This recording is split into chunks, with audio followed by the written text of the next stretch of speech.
فإن آنستم منهم رشدا فادفعوا إليهم أموالهم ولا تأكلوها إسرافا وبدارا أن يكبروا ومن كان غنيا فليستعفف ومن كان فقيرا فليأكل بالمعروف فإذا دفعتم إليهم أموالهم فأشهدوا عليهم وكفى بالله حسيبا.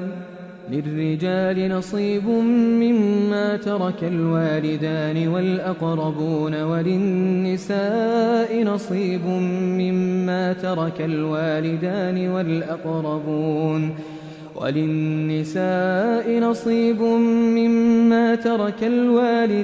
والأقربون مما قل منه أو كثر نصيبا مفروضا.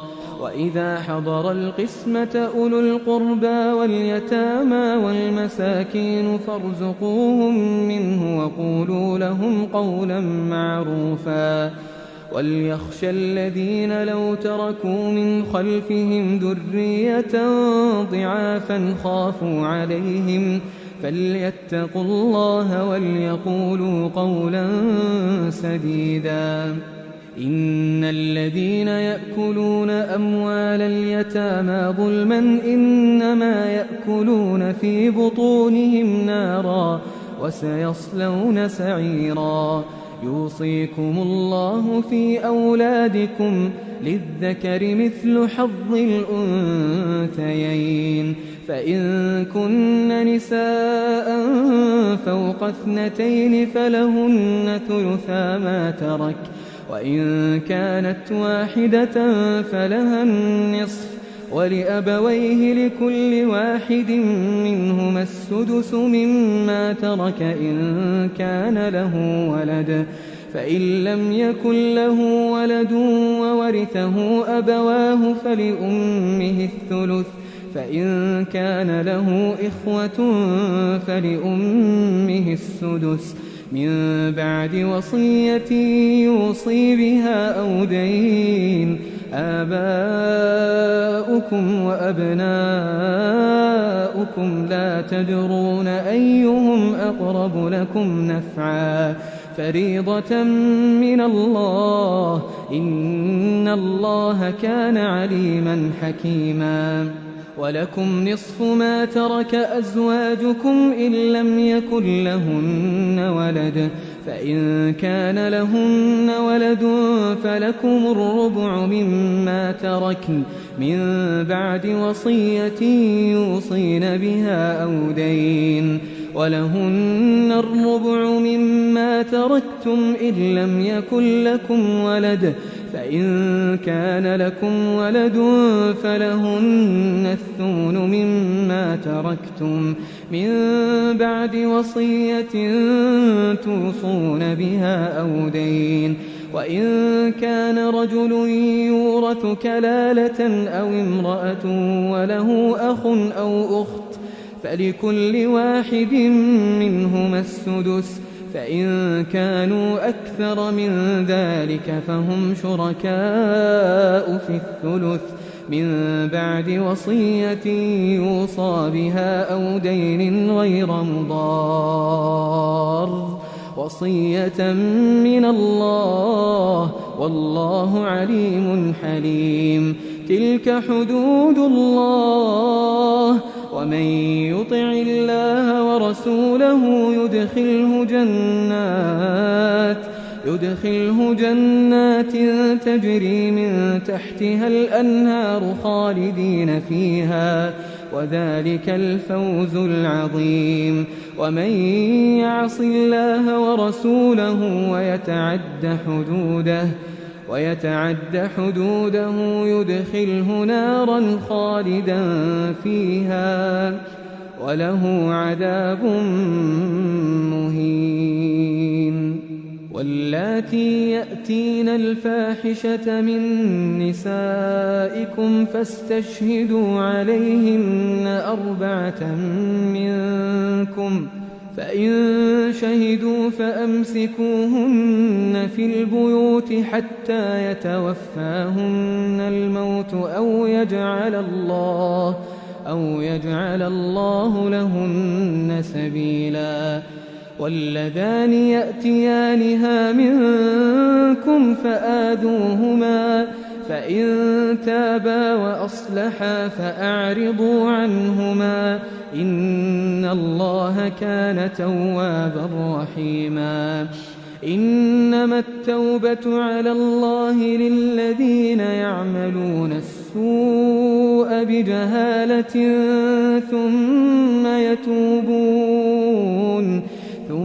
يتوبون من قريب فأولئك يتوب الله عليهم وكان الله عليما حكيما وليست التوبة للذين يعملون السيئات حتى إذا حضر أحدهم الموت قال إني تبت الآن ولا الذين يموتون وهم كفار أولئك أعتدنا لهم عذابا أليما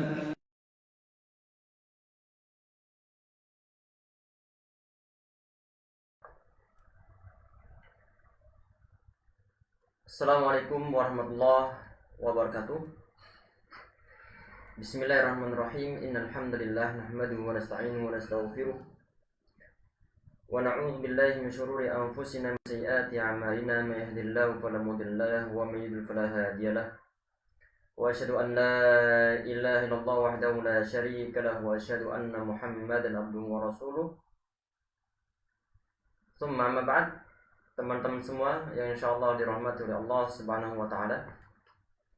Insyaallah kembali kita lanjutkan ya akhwat ataupun ya ikhwah pembahasan kitab Al-Mutammim ala Jurumiyah. Semoga Allah Subhanahu wa taala memudahkan kita untuk memahami materi yang kita pelajari pada pertemuan kita kali ini, dan juga semoga Allah Subhanahu wa taala memberikan manfaat untuk ilmu-ilmu yang telah kita pelajari selama ini, insyaallah, amin ya rabbal alamin. Baik bermanfaat untuk diri kita pribadi, untuk keluarga, untuk orang-orang sekitar kita, atau umat manusia pada umumnya, insyaallah, amin ya rabbal alamin. Bismillahirrahmanirrahim. Dalam pembahasan sebelumnya ya ikhwah, yang kita bahas adalah masih pembahasan tentang babul i'rab wal bina. Bab tentang i'rab dan juga tentang bina. Dalam pembahasan sebelumnya ada dua istilah yang disebutkan, yaitu masalah i'rab, yaitu suatu perubahan yang terjadi ataupun perubahan suatu harokat yang terjadi di akhir suatu kata. Kalau ada suatu kata dimungkinkan harokat terakhirnya dia berubah-berubah, maka itu adalah perubahannya disebut sebagai i'rab. Sedangkan kebalikan dari i'rab itu adalah bina. Kalau ada suatu lafaz dan dia tidak berubah-berubah, walaupun lafaz yang menghendaki sebelumnya ataupun amil ataupun faktor sebelumnya menghendaki suatu perubahan, berhubung lafaz tersebut itu sifatnya adalah permanen ataupun mabni, maka ketidakberubahan ini yang disebut sebagai bina. Kemudian di sini beliau mengatakan ya ikhwah, wal ismu darbani. Ini kita baca wal ismu.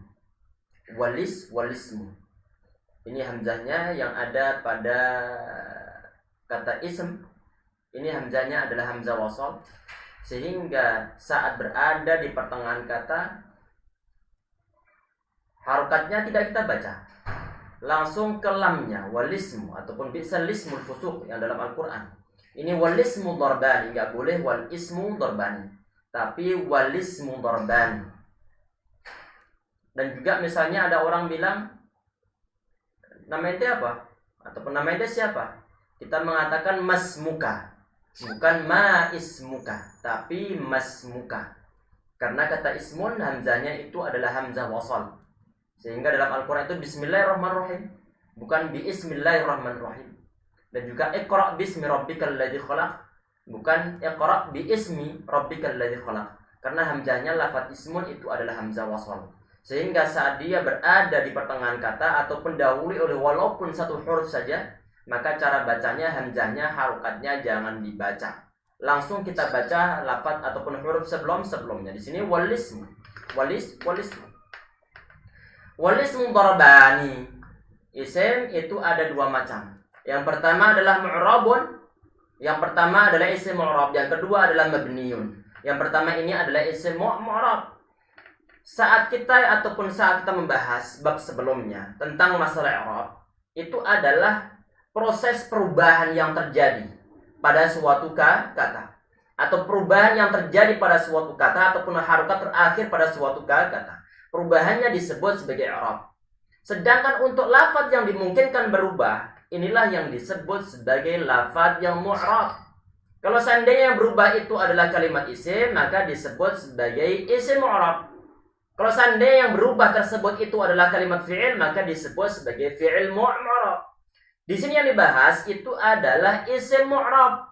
Berarti dimungkinkan kalimat ataupun isim tersebut harokat huruf terakhirnya berubah.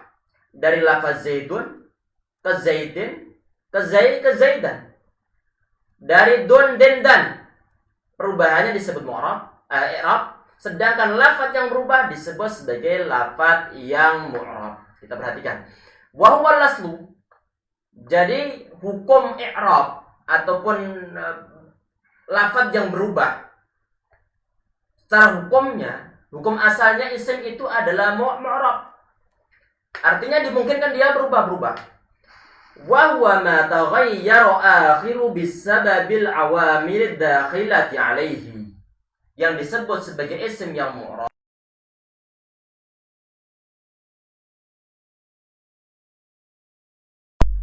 Bismillah. Ini di mic ana sepertinya berhenti. Bismillah.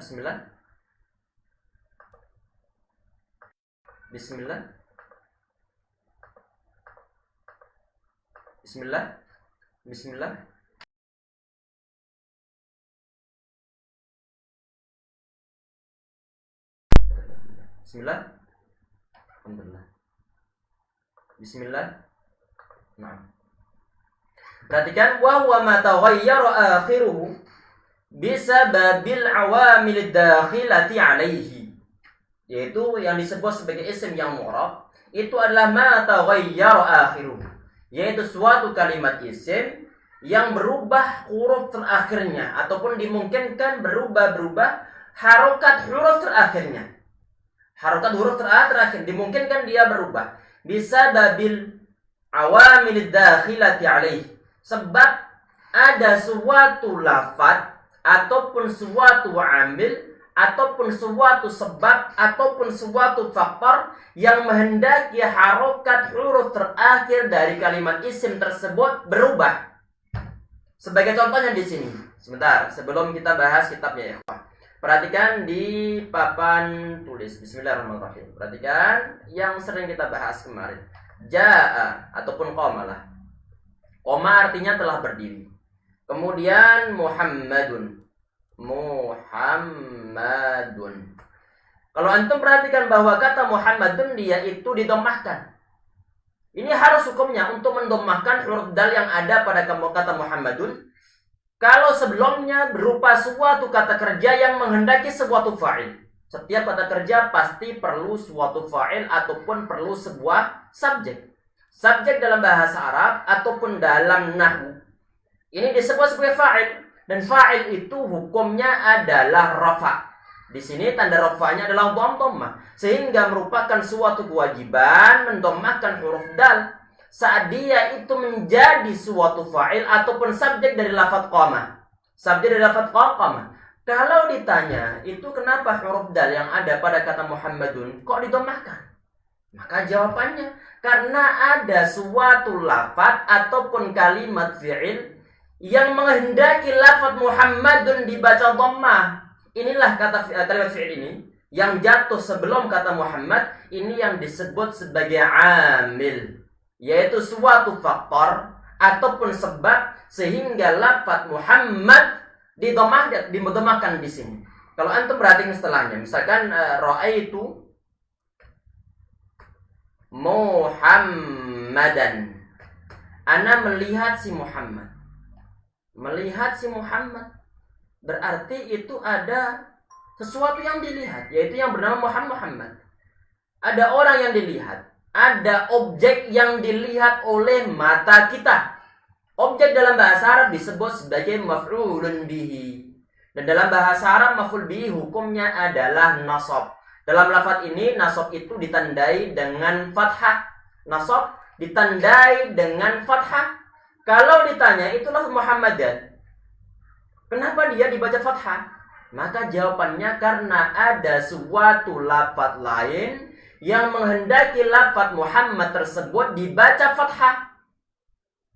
Lafaz yang menghendaki pemfathahan huruf dal yang ada pada kata Muhammad, ini yang disebut sebagai amil. Jadi karena faktor amil tersebut ataupun faktor lafaz ra'aitu, sehingga lafaz Muhammad dibaca fathah. Padahal tadi asalnya dalam contoh yang pertama Muhammadun dibaca dhammah. Untuk contoh yang kedua Muhammadan dibaca fathah. Untuk contoh yang ketiga marartu bi Muhammadin, kata Muhammadin dikasrohkan karena didahului oleh huruf jar yang berupa huruf ba. Jadi kalau ditanya, itu kata Muhammad, kira-kira ini dia disebut sebagai apa? Maka jawabannya dia itu disebut sebagai isim mu'rab.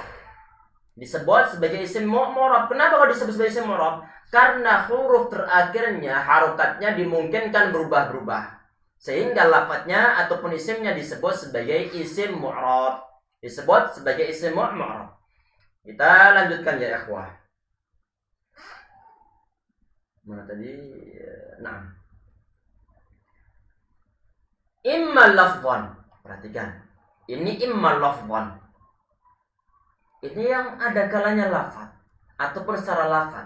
Ini apa yang secara lafaz ini? Ini adalah pembahasan tentang masalah mu'rab ataupun pembahasan tentang isim yang mu'rab. Jadi isim mu'rab tersebut ada kalanya perubahannya terlihat secara lafaz. Ini yang disebut sebagai imma lafzan. Secara lafaz maksudnya adalah perubahannya kelihatan. Bisa dituliskan, bisa kita lafadzkan, bisa kita baca, bisa kita ucapkan. Ini yang disebut sebagai lafzan. Saat antum tadi itu mengatakan qama Muhammadun, dhammahnya bisa diucapkan nggak? Bisa diucapkan dan bisa kita dengarkan. Qama Muhammadun wa ra'aitu Muhammadan wa marartu bi Muhammadin. Dun den sama dan. Ini apakah dia bisa diucapkan ataukah tidak perubahannya? Nah, maka kalau perubahannya itu bisa diucapkan, maka disebut lafzan. Disebut i'rabnya adalah i'rab lafzi. Secara lafaz bisa diucapkan, bisa dituliskan ataupun bisa didengarkan. Bisa diucapkan. Di sini contohnya adalah ka Zaidin, sebagaimana kata Zaidin. Kadang kita mengatakan ja'a Zaidun. Kadang kita mengatakan ja'a Zaidun ataupun ra'aitu Zaidan ataupun marartu bi Zaidin dan dendun. Bisa diucapkan enggak? Secara lafaz enggak? Naam, secara lafaz. Dia secara lafaz sehingga disebut sebagai i'rab lafzi ataupun lafaznya adalah dari segi perubahannya, mu'rabnya adalah mu'rab yang lafzi. Dari segi lafaznya ka'amrin wa amrin, dan juga sebagaimana kata amrin. Ja'a amrun wa ra'aitu amran wa marartu bi'amrin. Wa imma taqdiran, ada kalanya perubahannya tersebut secara takdiri. Artinya kalau secara takdiri maka itu hanya sekedar bayangan kita saja ataupun asumsi kita saja ataupun sekedar ngawang yang ada dalam pikiran kita saja. Contohnya adalah lafaz Musa wal fata. Contohnya adalah lafaz Musa dan juga lafaz al-fata.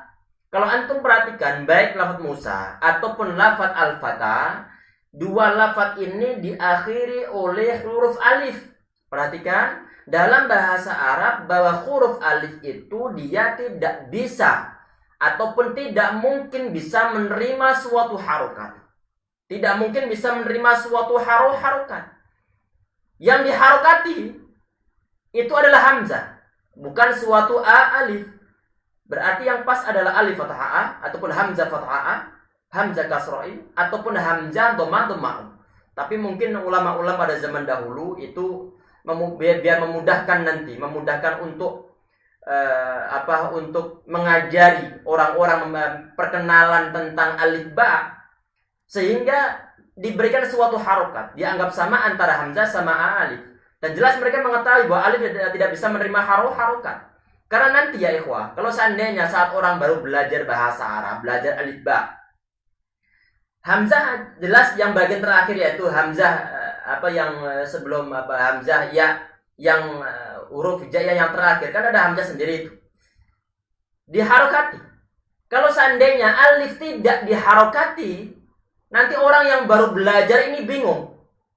Ini nanti cara baca alif itu bagaimana? Sehingga mungkin para ulama-ulama kita zaman-zaman dahulu, mereka berinisiatif udah dianggap sama saja antara hamzah sama alif. Sehingga alif pun dikasih harokat. Tetapi untuk kita sudah gede, sudah mengenal alif ba, sudah mau belajar tentang nahwu shorof, kita perlu kenalkan bahwa alif itu selama-lamanya tidak bisa menerima harokat. Alif selama-lamanya tidak bisa menerima harokat. Yang bisa menerima harokat itu disebut sebagai hamzah. Disebut sebagai hamzah. Di sini ya ikhwah, kalau antum perhatikan, itu ada kata Musa dan juga ada kata al-fatah. Musa itu diakhiri oleh huruf alif. Oleh huruf alif. Walaupun bentuknya bengkong seperti huruf ya, tetapi dia adalah alif. Dia adalah alif. Di antara cirinya di situ adalah ada seperti huruf ya, tetapi sebelumnya dan tidak di situ tidak ada titik dua di bawahnya, dan sebelumnya berupa fathah. Ini adalah ciri bahwa suatu lafaz ataupun suatu huruf yang modelnya seperti huruf ya, tetapi dia tidak ada harokatnya dan tidak ada titiknya, dan sebelumnya ada fathahnya, maka ini adalah huruf alif dan dia tidak mungkin bisa menerima harokat. Kalau dia tidak mungkin bisa menerima suatu harokat, bagaimana mungkin dia bisa menerima perubahan di akhir atau perubahan harokat di akhirnya? Kalau antum perhatikan ya Pak, perhatikan di papan tulis. Ini ada kata Muhammadun, huruf terakhirnya berupa dhammah.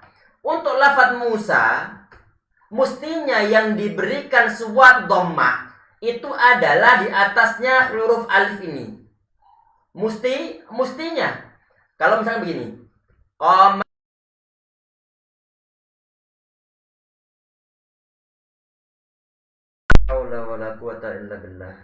Bismillah. Perhatikan, qama Musa. Posisi lafaz Musa itu adalah sebagaimana posisi lafaz Muhammadun sebelumnya. Karena antara Musa dan juga lafaz Muhammad, dua-duanya menjadi sebuah subjek, menjadi suatu fa'il. Mestinya Muhammadun dan juga mestinya Musa sama huruf alifnya diberikan harokat dhammatain.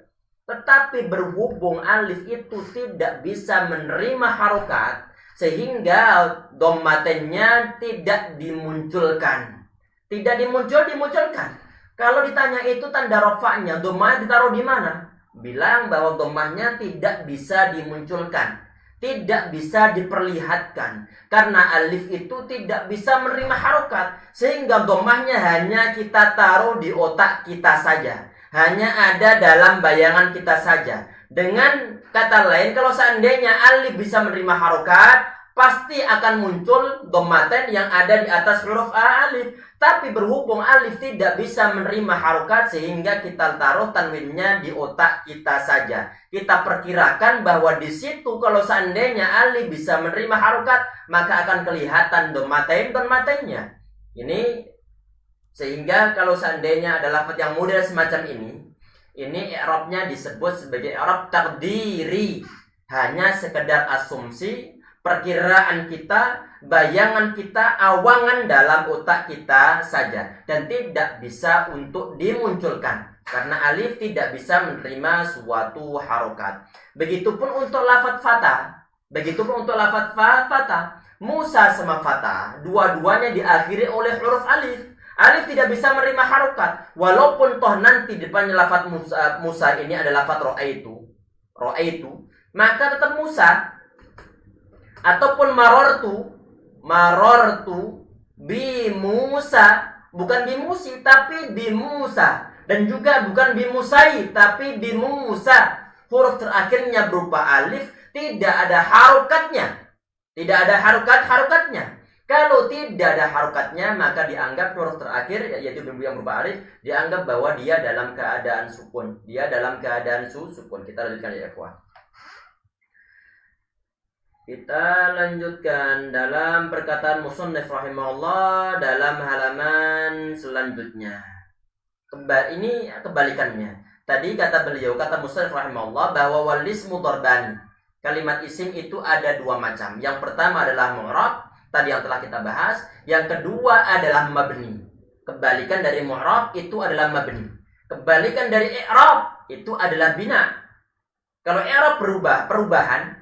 Kalau bina, ketidakberubahan. Kalau mu'rab, lafadz yang berubah. Sedangkan yang mabni, lafadz yang tidak berubah. Artinya harokat terakhir ataupun sukun dalam suatu lafadz ataupun huruf terakhir dari suatu lafadz yang menetapi ataupun posisinya ataupun modelnya itu satu keadaan saja. Artinya memang permanen, statis, menempati satu posisi ataupun satu keadaan saja. Maka lafaz semacam ini disebut sebagai mabni. Contohnya adalah misalnya adalah man yang kita fungsikan dia sebagai isim istifham ataupun kata tanya, maka dia tetap man saja. Harokat terakhirnya ataupun dia huruf nunnya dalam keadaan sukun. Sukun. Kita perhatikan. Wal far'u. Kalau ditanya hukum asal dari kalimat isim itu apa? Hukum asalnya, maka hukum asalnya adalah mu'rab. Kalau seandainya ada kalimat isim yang mabni, pembahasan yang kedua ini, maka itu adalah pembahasan pengecualiannya ataupun sekedar pembahasan cabang dari kalimat isim yang mu'rab.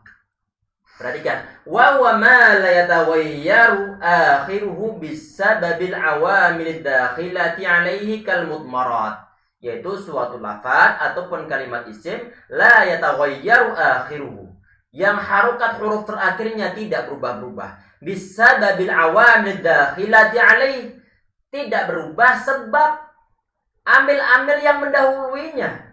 Walaupun lafaz-lafaz yang mendahuluinya itu berubah, mestinya lafaz ataupun yang didahului itu juga berubah. Mestinya tadi itu lafaz misalkan adalah man yang kita fungsikan misalnya adalah sebagai isim mausul. Ja'a man, seorang telah datang. Ja'a man qama, seorang yang telah berdiri telah datang. Wa ra'aitu man qama, dan orang ataupun aku melihat orang yang berdiri. Ra'aitu man qama wa marartu biman qama. Ja'a man qama, ra'aitu man qama, marartu biman qama. Lafaz man, huruf nunnya itu dalam keadaan sukun terus-terusan. Lafaz yang model man ini disebut sebagai isim yang mabni. Walaupun lafaz sebelumnya itu menghendaki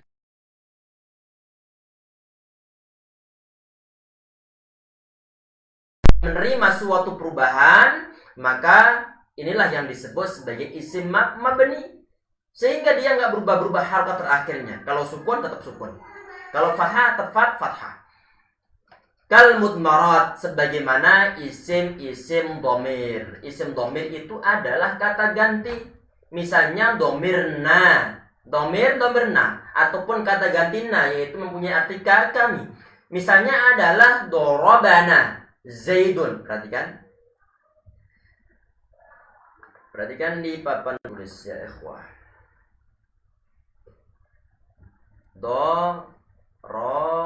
Bana Zaidun. Perhatikan. Darabana Zaidun. Si Zaid memukul kami. Kalau ditanya pelakunya siapa? Pelakunya adalah si Zaid. Terus yang dipukul siapa? Yang dipukul adalah kami. Kami tersebut, terjemahan kami itu dari mana? Terjemahan kami itu adalah dari kata ganti yang berupa na. Kata ganti yang berupa na di sini. Nah ini ya ikhwah, dia posisinya adalah sebagai suatu objek ataupun maf'ul bihi. Mestinya huruf terakhirnya yang berupa alif itu dibaca fathah. Dibaca fathah. Tapi berhubung na itu dia mabni. Kalau huruf terakhirnya berupa alif, yang mana alif tidak bisa menerima harokat, walaupun toh na tersebut di sini sebagai maf'ul bihi, na tetap na, tidak diberikan harokat fathah di atas huruf alifnya. Karena na itu adalah isim yang mabni. Begitupun kalau seandainya kita bilang dorobna, perhatikan. Dorobna Zaidan. Perhatikan ya ikhwah, ini ada keserupaan. Dorobna Zaidan. Dorobna Zaidan artinya adalah kami memukul si Zaid. Kami memukul si Zaid. Kalau ditanya, yang mukul itu siapa? Maka jawabannya adalah kami. Kami tersebut ataupun na ini dia sebagai fa'il ataupun subjek. Mestinya dalam keadaan normal kalau seandainya na ini dia menerima suatu perubahan, maka di atasnya alif akan ada suatu harokat. Maka ada di alif ada suatu dhammah. Tapi berhubung na ini termasuk isim yang mabni, sehingga walaupun na sebagai fa'il tetap tidak bisa dimunculkan dhammahnya. Sehingga na tetap na saja. Maka ini yang disebut sebagai isim yang mabni. Sifatnya dia itu adalah permanen. Kalau huruf terakhirnya adalah alif, maka selama-lamanya alif. Dan alif dia bisa menerima harokat. Kalau seandainya terakhirnya itu adalah fathah, maka selama-lamanya dia adalah fathah. Tidak berubah. Tadi ini adalah untuk isim dhamir. Isim dhamir termasuk isim yang mabni. Kalau ditanya, itu kenapa saat dia misalnya lafaz na, dia sebagai suatu fa'il, tanda rafa'nya mana? Tanda bahwa dia sebagai fa'il mana? Ataupun perubahannya mana? Dia tidak bisa menerima suatu perubahan. Ya.